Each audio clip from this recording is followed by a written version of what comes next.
Good evening from Vietnam. Good morning to you, John. Thanks a lot for spending your morning joining our show, knowing that you just recover and not really fully recover from COVID-19. So thanks a lot for making the effort to join and share your insights with our audience on a very important topic, aging and wisdom. Okay.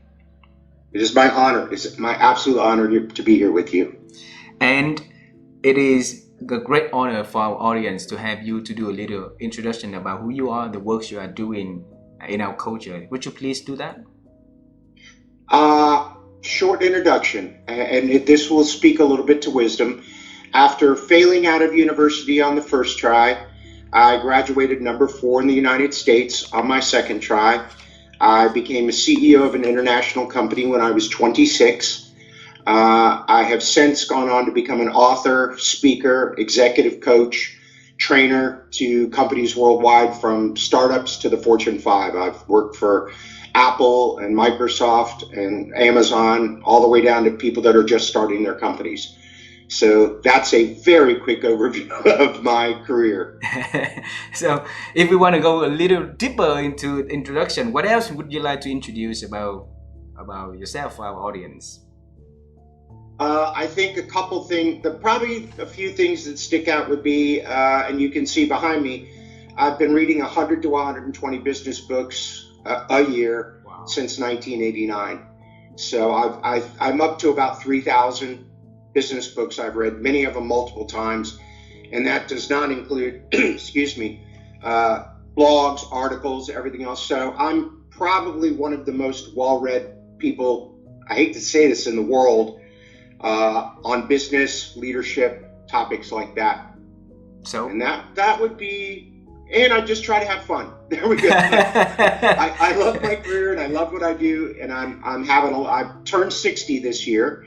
So I hope to continue to do what I do for another 20 years, 25 years, as long as I'm healthy, because I absolutely enjoy and love the opportunity I have to help other people and to help businesses.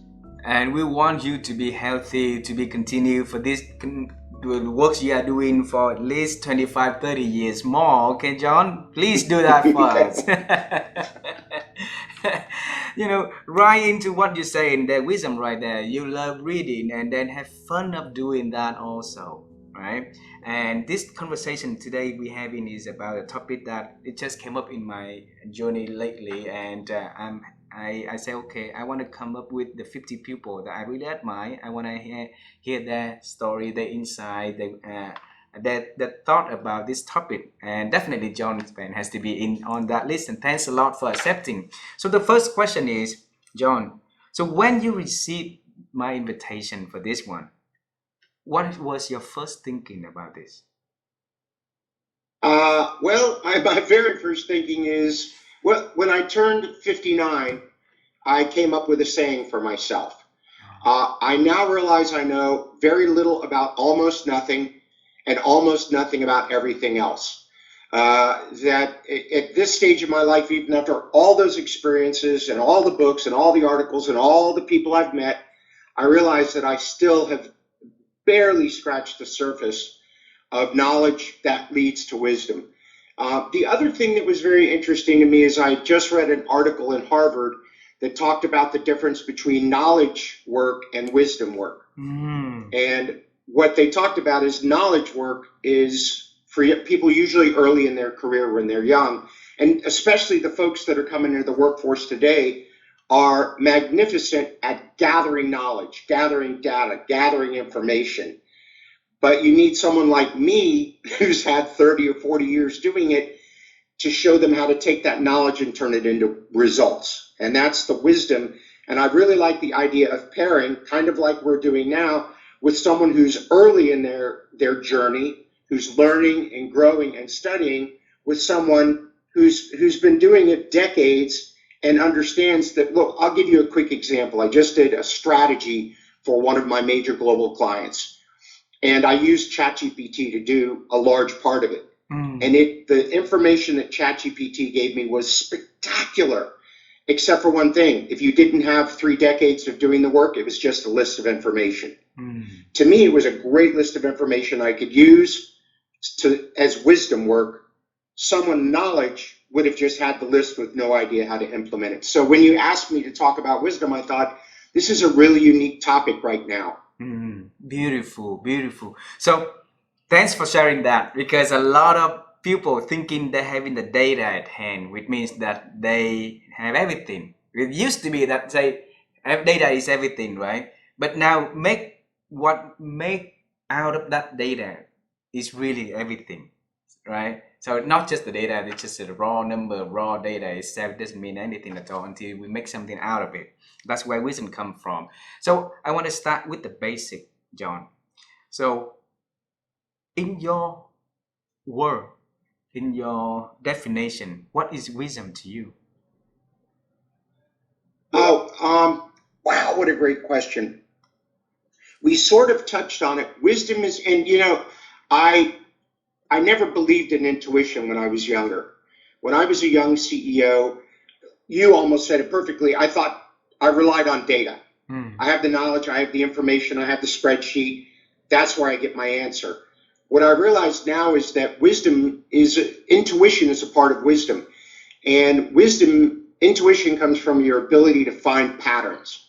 So to me, wisdom is someone who's seen things over and over and over again and begins to understand the pattern of how things work. If you look at the best of people in the world, and this would speak to wisdom a little bit, typically they focus on four things to become in the top 1% in the world. The first one is passion, which just stands to reason you're not going to become world class if you're not doing something you love. While we're having this discussion, the Olympics just finished. Those folks, you don't get a gold medal in a sport you don't enjoy. Yep. First P is passion. The next one is patience. Patience, which is what leads to wisdom. And Malcolm Gladwell said that it's 10 years or 10,000 hours. Let's use the Olympians as an example. They have some of them started studying when they were 3 or 4 years old. Yeah. And they're 20 years old, 25 years old now. And think about this, like in the swimming, they jump in the pool and swim for 25 seconds, 40 seconds. They spend years to spend less than a minute competing, which leads to the third P, which is practice. Deliberate, and it's a special kind of practice called deliberate practice, which means you have a coach or a mentor or a colleague, but someone pushing you, someone with wisdom helping you to become better constantly, which is where you begin to learn the wisdom from them, which leads to the fourth and final P, which is what I just spoke to, is pattern recognition. And for me, wisdom is someone who's seen things happen multiple times to the point where they see the pattern and understand it and understand what's going to happen next and what will happen next and what will happen next. That was a long description, but no one has ever asked me that question before, so I had to kind of think it through as I was answering it. Beautiful. The answer is so beautiful. So which leads me to the next question is about the people with wisdom. All right. There's so many people speaking sound like wisdom person, looking really like a wise person, a person with wisdom, but indeed they're not.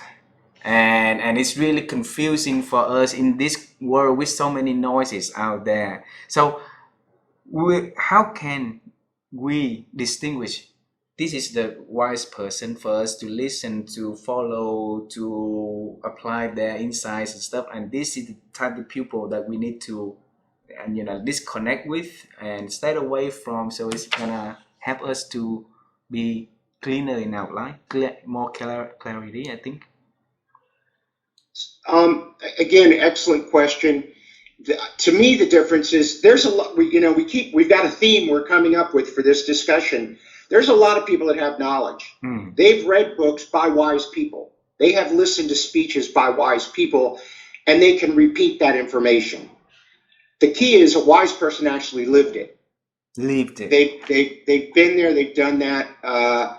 Whereas someone over here who seems wise is just repeating the ideas of wise people.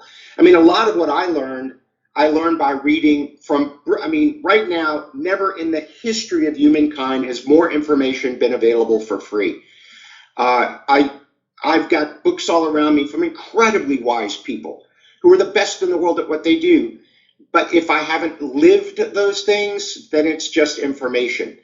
So I always look for someone, I look at their background. If they're going to teach me how to do strategy, have they done it? Have they done it for dozens of companies? And if they spent 20 years doing it, do they truly understand that topic at a deep level? Or are they just teaching a framework that they learned someplace else from somebody else and taking someone else's wisdom and trying to sort of pretend it's their own? Did that make sense? That makes a lot of sense to me. So how can I live it? Say again? How can I have a life lived with wisdom? To me, you can't have wisdom across multiple areas. Might be able to be wise in one or two areas. So to me, if I was going to pursue it, I would figure out an area that was important to me where I wanted to be a teacher. And I felt that the wisdom would allow me in that area to be a better person and to live the life that I wanted to and to help other people. And then I would pursue as much knowledge and add it with as much experience as possible. Someone asked me the other day, what was one of the most important things you learned early in your career that helped make you successful? And I said, saying yes.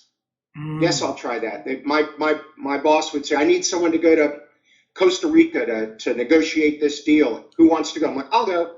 I don't know anything about that, but I'll go. And I just said, I'll go. So to me, it's picking something you want to be good at, an area you want to be wise, and then saying yes, trying things, doing new things, pursuing it, and realizing you can't be wise you can't be wise in 20 things. Yeah. Maybe one or two. John, you tap into one thing that I really, really want to explore, and is you live with that principle of saying yes. I also the person living the principle of saying yes more than, instead of saying no. And over the past 4 or 5 years, we got tremendous companies, tremendous people talking about, say no and stuff like that. So what's your point about, keep you to saying yes instead of saying no? So wonderful way to parse that out. Saying yes to the right things. It's creating boundaries. So I'll give you a clear example. Maybe this is a little wisdom, and it's wisdom I learned from Walt Disney of Disney World, which is when values are clear, decisions are easy. I know what is important to say yes to because I understand what I'm trying to learn, where I'm trying to become wise. I think one of the most important things you can do is also learn what to say no to. What won't help you, what doesn't match your values, what isn't in the area that you want to learn. It's fun to go out and try something new, for sure, but you don't become among the best in the world or really good or really wise at something if you don't spend a lot of time on it. So you do have to have the discipline to say no to things that are outside of that path. So when I was taking things, I would look at opportunities that would take me in the direction I wanted to go. Because I had a clear vision of the life I wanted to live and still do, and I understood my values deeply, when an opportunity came up, I would say to myself, and I still do, will this take me in the direction of the life I want to live and the vision I want to achieve? And does this align with my core values, which are honesty, health, love, laughter, learning, contribution? Every decision I make in my life is focused around those core values and moving in the direction of the vision I have for my life. Anything that falls outside of that, no, not doing it. Got it. That's wisdom right there. Jonah, you need to teach us, okay? Because for thousands of years, the one thing is very commonly you hear from culture to culture, from religious to religion, is that the hardest thing to know is know ourselves, right? Know what we know who we are, the values that we want to, and you figured it out very early in your life. Who you are and the values you want to pursue in your life. So it's easier for you to say, okay, decision is easy. If you know the value is clear. For earlier you mentioned about Disney things, right? So how did you figure out the values that John Spence will, embody in this life? This is a very poignant thing. It has some meaning today, specifically this day. Two things.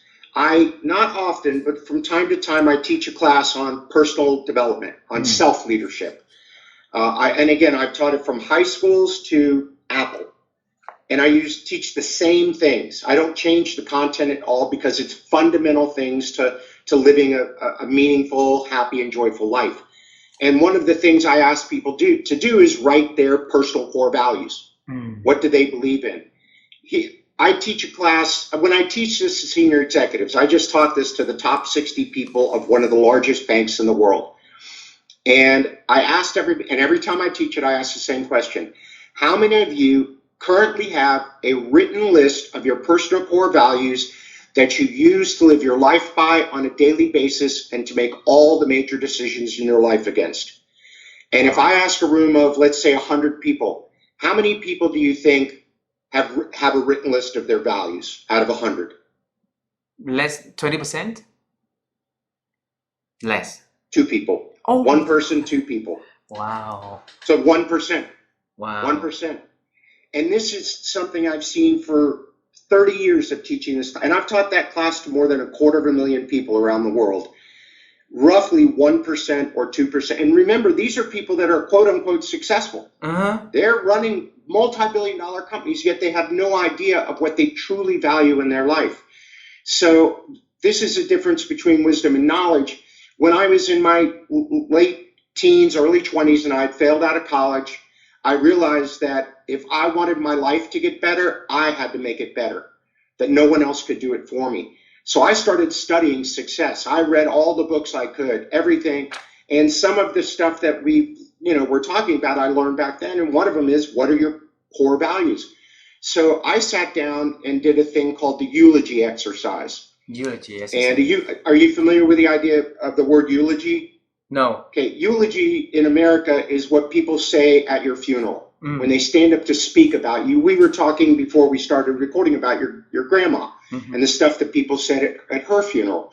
So the eulogy exercise is you sit down and you try to imagine yourself at your own funeral, years and years ahead. Remember, I'm, let's just say 20 years old. I'm trying to think, when I'm 80 or 90, what would my family say at my funeral?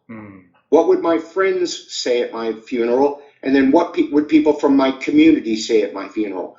And I sat down and really, really tried to think that as if I was there. I mean, if you take this seriously, you cry. It's emotionally gripping. And I thought about it, and it's the same one for everything, for everybody. They don't talk about your house or your car or your job. They talk about who you helped, how much you loved people, how much they loved you, what you did to support your community, what you did to support and help and love your family. So I looked at it then and said, all right, those are the things I need to spend my life focused on. I need to focus on being a person that's honest, telling the truth, being honesty, health, love, laughter, learning, contribution. Health was, I got real sick for a while, gained a lot of weight. I've lost quite a bit of weight. Health became honesty, health, love. I want to be a loving person that treats people with dignity and respect and genuine care and concern. Honesty, health, love, laughter. Want to have fun. Got to have a happy life. And then honesty, health, love, laughter, learning. I want to dedicate myself to constantly learning and growing and improving. And the last one is contribution, which is I want to take all those first things and give to other people, to help other people. So the way you do that is to sit down and think about, what are the things in my life that are absolutely the most important? You know, some people would have family or faith or, different things on their list. That's great. But it's the stuff that you say, this is what I have to live. This is who I have to be. And once you're clear about that, everything else falls into place. It's very simple. Even the most difficult decisions become very easy because you just look and say, if this is what I value, does this match what I value? Wow. John, for some of us, thinking about what to do tomorrow is already challenging.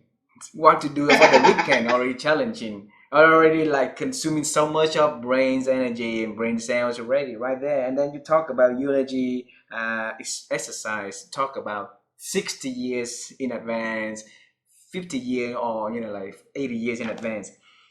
It's too hard for them to do. So how can they exercise that thinking a little here, a little there, so that they can start to get into that long-term vision for them to figure out that what core they need to do now? Okay, so there's a couple of answers to this. There's a time management thing that's 4 quadrants. And Stephen Covey, in his book, The 7 Habits of Highly Effective People, talks about this. There's a quadrant of things that are unimportant and urgent. That's answering your text right now, or answering email, or checking Facebook, or talking on the phone because someone's calling you. It's right in your face. It's urgent. But it's not really very important. Ain't going to make your life any better. A lot of people spend a lot of their time on unimportant and urgent.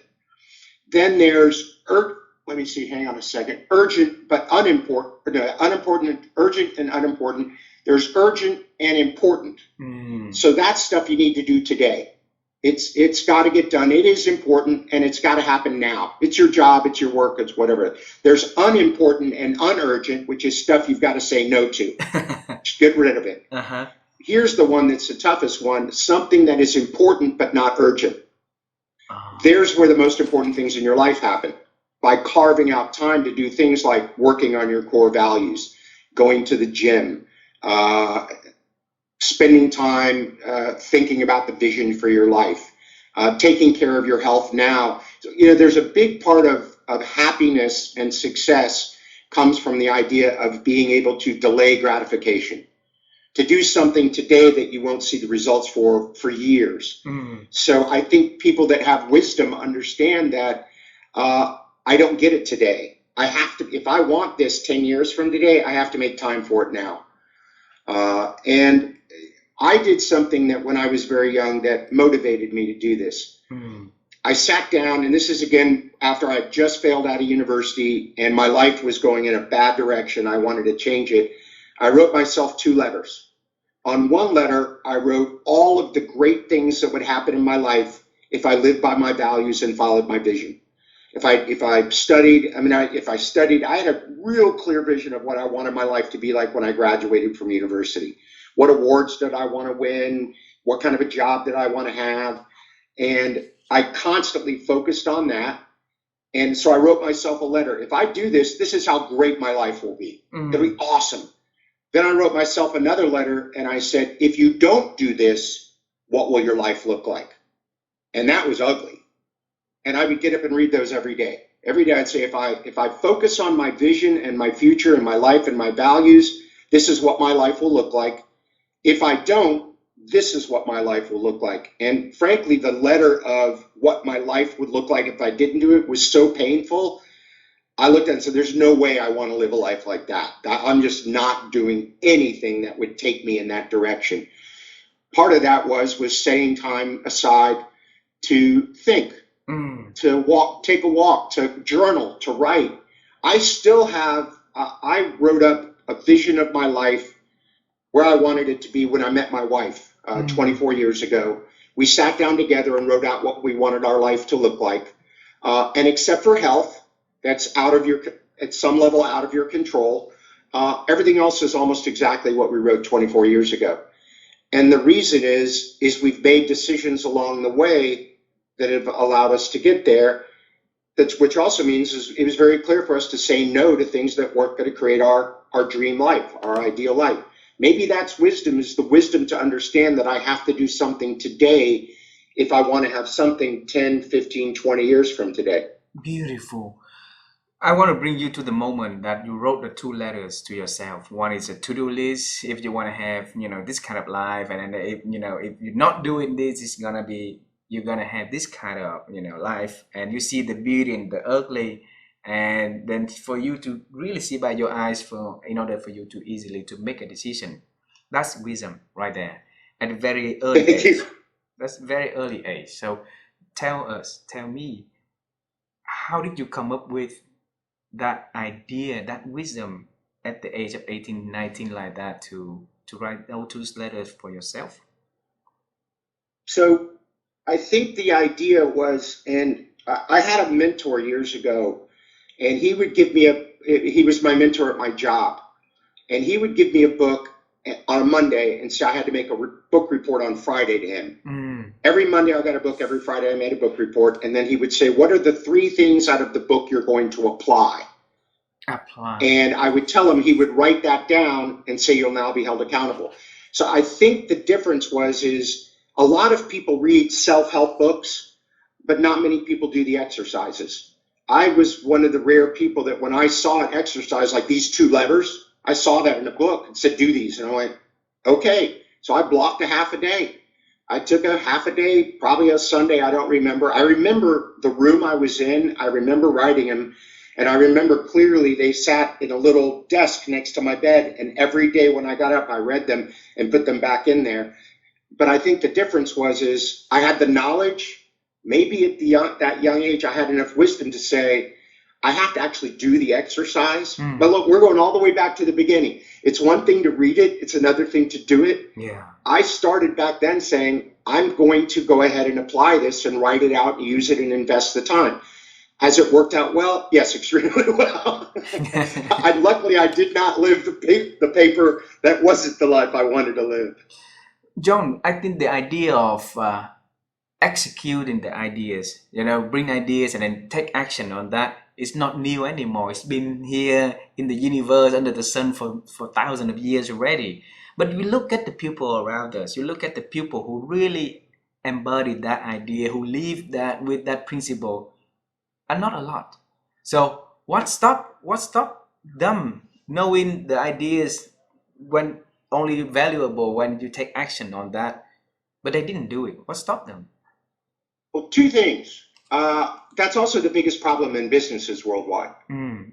In all the companies I work with, communications is always a problem in every business. But the single biggest problem in companies around the world that keeps them from being successful is lack of disciplined execution. They have smart people. They've got a good plan. They've got quality products and services. They have the ability to be successful, but only about 5 to 10% of companies effectively execute their plan.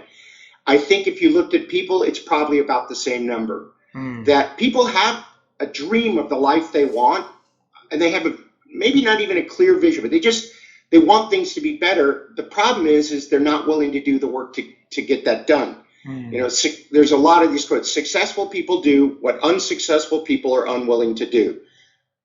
Taking and implementing stuff and being disciplined, and I'm going to use that word carefully, very disciplined to execute is critical. Now, here's the important part to that is if you're doing something, like most people think that discipline is harsh. I have to do this. I have to do this. I have to do this. If you're doing something you love and you enjoy, discipline is easy. I don't have to be disciplined to read at all. I love it. It's part of my job. I don't have to be disciplined to write down goals. I don't have to be disciplined. Stuff that many people would say, oh, that's hard. Well, if you love it, it's not hard. If you have to force yourself to do something, then it's probably not something that's important to you or that you're willing to invest time in. Does that sound about right? Very, very right. Yes. Wow. Because that one, it brings me to the note that I wrote in here, the 4 P that you mentioned. The passion, the patient, the practice, and the recognition pattern, right? And the patient, I feel like the patient is really challenging for so many people because they can do it one day, they expect to see the result right away, or they can expect the result to be a week from today. But something like you mentioned earlier, you're not gonna see the result until a year or maybe even a decade. But you need to continually doing it. So along the way, a lot of people will drop the ball. A lot of people will drop their dream. A lot of people will drop what they think they know is right for them, the good for them. So what wisdom you can bring for us to believe in what we do and have the patience? Keep doing that. Well, part of it is societal. When my parents, your grandparents grew up, they lived in a world where they understand you do today to get it for tomorrow. The famous Bible quote or something is, you reap what you sow, and if you don't sow it, you don't reap it. And you have to go by the season. They understood that, and they didn't expect things to happen overnight. And as technology got better and things improved, and we look at a lot of the folks, and I'll say I'm 60. Let's just say 30 and under, or 33 and under. They think about Facebook and Google and this and that and the other, and think, oh, I can become a billionaire overnight. If you study Facebook, it was about 14 years and hundreds of millions of dollars spent and hundreds of people working on that before it became successful. People think it was an overnight success. No, it was a decade. Amazon, 20 years, I think, or something like that, before they actually started making any money. People, oh, Jeff Bezos started this out of his garage. Apple. So I think we have totally or extremely unrealistic expectations for how fast things happen. Yeah, and I think the younger folks today are used to seeing things like new technology. This happens, that happens. This person, overnight success. I kid with people. I was an overnight success. It took 17 years for me to become an overnight success. But I think it's part of our society now that we expect that if I put in the effort today, everything's in download speed. If something takes 5 seconds to load in my computer, I'm upset. It's too long. If I order something and it isn't at my house tomorrow, I'm upset. This is too long. That doesn't work. That might work with ordering something from Amazon. It does not work in your life. Yeah. And if you were to really do the research, very, very, very, very, very, very few people are successful quickly. Yeah. I'm an outlier to become a CEO at 26. Just shouldn't have happened. Not total luck, but an awful lot of luck there. Most people, it takes 40 years in their career before they become a CEO. So I think the wisdom there is you really have to understand, take a hard look at it and understand the things that I want to achieve in my life. Let me look at the other people who have achieved it and see how long did it actually take them. So I'll give you another example. When I became a consultant, a speaker, I decided I'd look around the world and find out who was the #1 business consultant in the world at that time. This is 25 years ago. And it was a guy named Tom Peters. Tom Peters. And he was on the cover of Time magazine as the Uber guru. So what I did is I sat down and created a checklist of everything that Tom Peters did to become Tom Peters. What did he learn? Did he write books? Who did he try? I mean, everything I could learn about him. I flew around the country to watch him give speeches. I read all of his books. I ended up on a plane with him flying to Shanghai probably 15 years ago. I was about 10 years into this. And we sat next to each other, told him I was a huge fan. And while we were flying, he said, so what do you do for a living? And I said, something kind of like you. And he goes, what's your goal? And I go, to replace you. And he went, what? I go, I want to be #1 in the world at this. And he laughed at me. He's like, okay, good luck. About 7 years ago or 8 years ago, there's a thing called the Thinkers 50, which is the top 50 business experts in the world. It's the highest award you can get in my industry. It's like the Academy Awards. That year, I was shortlisted as #8 in the world in my category. Wow. I flew to London to be at the awards ceremony. Who is sitting next to me at the table? Tom Peters. Tom Peters. Wow. And I looked at him and said, I'm not #1, but I'm #8, and I'm on your tail. And he laughed and said, he goes, you're the only one that ever followed through. He goes, I've never had anyone say I'm going to catch you and then actually catch me. The reason was I had a checklist, and I got up every day and said, if I just check this stuff off, I will get there. It's going to take me 17 years. Wow. But I'm also in the top 10 in the world at what I do, and I wouldn't be here if it wasn't for the fact that I said, I know it's going to take 15, 18, 20 years. So that overnight, 17 years, 18 years. Amazing how great you are, how persevere you are. Because in 17 years, there's a lot of up, there's a lot of downs movement also. So I believe that the up and the downs also contribute to your experience and the wisdom also coming from there. So on the down time, what did you do, or who did you talk to help you to gain the energy, gain the the strength, put it that way, to continue the Yeah, path. yeah, the resilience. Mm. Couple of things. And number one, there was a couple major events in my life that taught me resilience. The first was failing out of university and realizing that no one would fix it but me. Mm. And I look back now, and had I not failed out the first time, I never would be where I am today. My life would have taken, if I wasn't forced to try to get control of my life and try to create a vision for my life and my values and all that work I did when I was 18, 19, had I not failed out of college, I wouldn't have done any of that work. So I look back now and say, what at the time felt like the biggest failure of my entire life is actually one of the best things that ever happened in my life, and totally changed it in a positive way. So now when I'm faced with failure, I ask myself, I wonder what I'm going to learn from this. Mm. And this could turn out to be one of the best things that ever happened to me. So I have a more optimistic view of failure.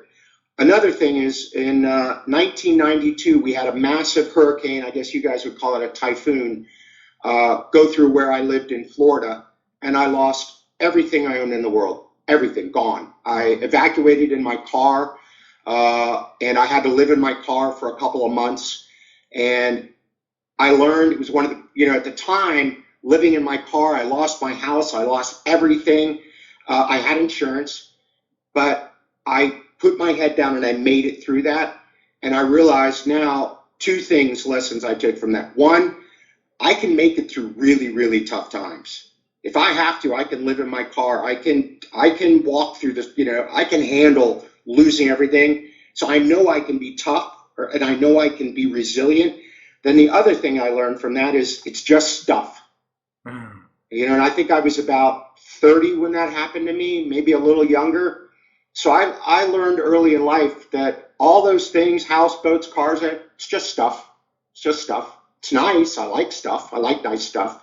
But it's just stuff. If my house burned to the ground today, as long as my wife and our 3 dogs were fine, it would not faze me. I'd like, okay, let's get at a hotel. Everything's fine. So part of what you're asking is, I've had some things that help me understand failure might actually lead to massive success. You're tough, John. You're resilient. You can get through almost anything. And at the end of the day, it's all just stuff. Mm. And those have helped me at downtimes. Then the other part of it was that vision of the life I wanted to have. That no matter how bad things were, I thought, this is where I want to go. If I just pick myself up and make it through this, I know I can do it. I can get back on that path. Mm. I can get back headed towards where I want to be. And then 1 or 2 more quick things. I study Stoicism a lot. Oh. And Stoicism has 2 fundamental ideas that have been really impactful in my life. Number 1 is understanding that it's not what happens to you in life, it's how you choose to respond to it. And you always have a choice. The worst bad things can happen, and you can choose to look at the lessons and the good things. And then the other thing is understanding in your life what you can control and taking massive control of that, and understanding all the things you can't control, and as much as possible, letting go of all that. And I think a big part of wisdom for me is those 2 ideas. And at a personal level, there are only 2 things you control. Only 2 things. Your thoughts and your behaviors. That's it. Mm. If you go into business and other stuff, but at a fundamental level, as a human individual, those are the only 2 things you can control. Everything else, especially other people, is completely out of your control. And if you can learn to just let go of that, not worry about it, not stress, not get anxious, that's, to me, that's a big part of wisdom right there. Beautiful, beautiful. You say when everything else just stuff, right?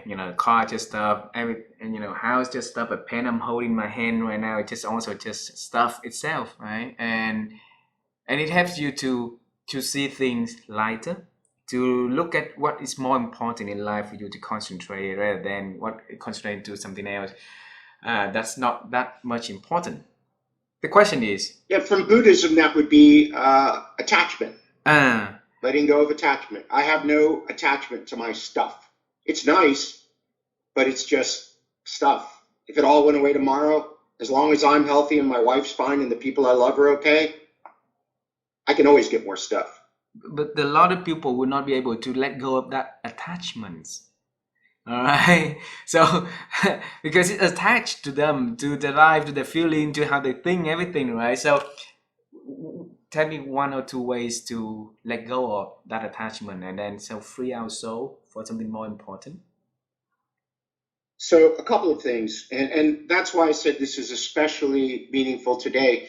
A young lady that works for me in the last couple of weeks, one of her friends and her twin sister were in a fire.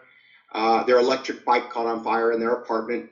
One of the girls died, Oh, and the other one is just now out of the hospital.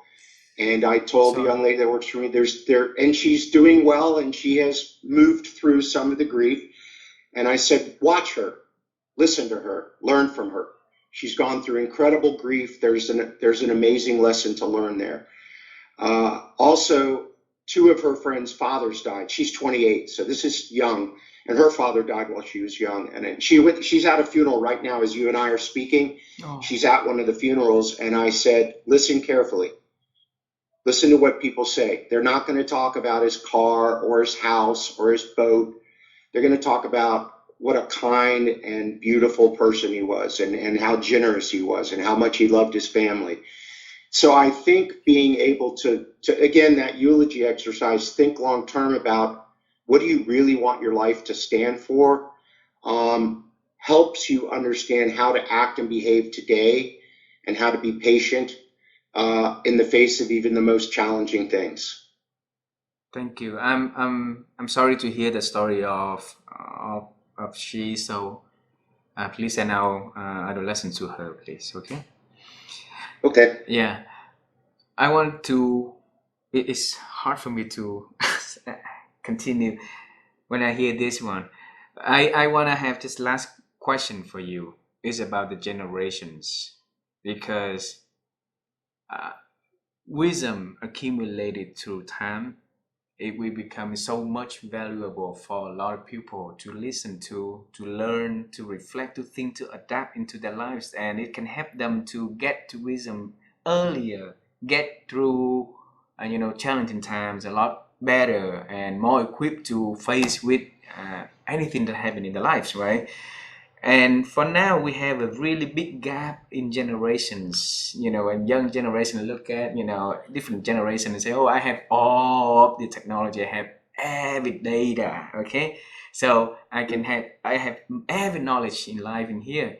And that disregards the wisdom from different generations, or also create a retaliation from different generations to look at the youngster and say, okay, if you don't care about our wisdom, we're not gonna teach you and things like that. So we want to bridge that gap to help them to understanding. There's so many things that we can learn from one another.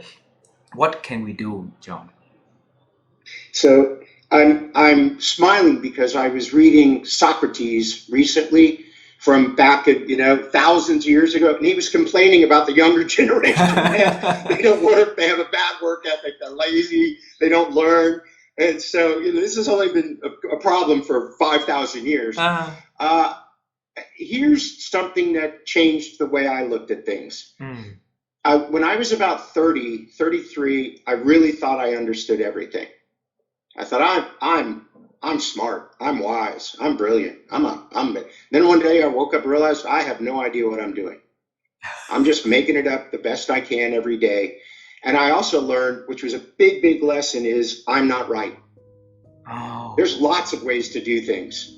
There are, unless you talk about math or engineering or something, but the vast majority of things in life, you just have an opinion. I mean, I've got a well-researched and thoughtful opinion based on years of experience, but doesn't mean I'm right. So I think when you drop trying to prove that you're right or your idea is better or you're smarter or wiser or whatever it is, and you realize you have something to learn from everyone, and there's a very good chance that what you think you know is not the truth or is not the way things work. When you can let go of trying to be right at any age, you open yourself up to wisdom from other people, and it helps you create wisdom. And one of the biggest things in wisdom is knowing that there usually isn't one right answer. I mean, one of the things we all struggle with in our whole lives is all through schooling, we're taught to find the one right answer.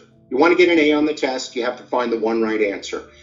As soon as you graduate from school, you realize there is no one right answer. There are multiple right answers. There are lots of ways to accomplish things. So when I gave that up and said, I don't have to be right, I don't have to prove anything, I can learn from anybody.